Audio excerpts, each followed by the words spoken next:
গল্পের নাম হঠাৎ পরিচয়। সাদিকুল ইসলাম রাজু একজন তরুণ প্রকৌশলী। সে সবসময় তার কাজ এবং ভবিষ্যতের পরিকল্পনায় মগ্ন থাকত। হোয়াটসঅ্যাপে সে সাধারণত তার কাজ এবং বন্ধুদের সাথে কথা বলতে পছন্দ করত না।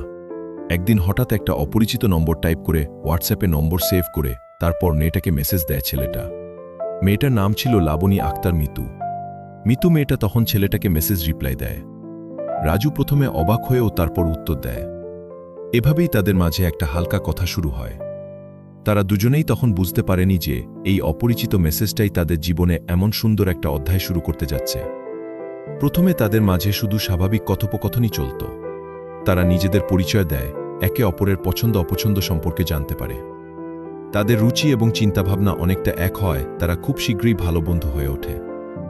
একে অপরের সাথে কথা বলার সময় তারা এক ধরনের আরাম এবং শান্তি অনুভব করত। প্রতিটা দিন তাদের বন্ধুত্ব নতুন মাত্রা পেত।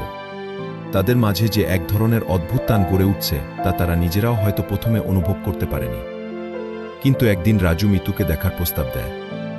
মিতু প্রথমে একটু দ্বিধা করলেও শেষে রাজি হয়। তাদের হঠাৎ করেই একদিন দেখা হয়। তারা একদিন সন্ধ্যায় একটা ক্যাফেতে দেখা করার সিদ্ধান্ত নেয়। মিতু একটু আগেই পৌঁছে গিয়েছিল। হয়তো মিতু খানের উত্তেজনা কাজ করছিল। অবশেষে রাজু আসে। তাদের চোখাচোখি হওয়ার পর তারা একে অপরের প্রতি এক ধরনের অদ্ভুত আকর্ষণ অনুভব করে। তারা অনেকক্ষণ কথা বলে একে অপরের সাথে হাসে। তখন রাজুর মনে হয় সে এতদিন যাকে খুঁজছিল সেই হয়তো মিতু। তারা সেদিন শুধু একে অপরের সাথে কথা বলেনি, বরং তাদের মনে একে অপরের জন্য এক ধরনের গভীর ভালোবাসা জন্ম নিয়েছিল।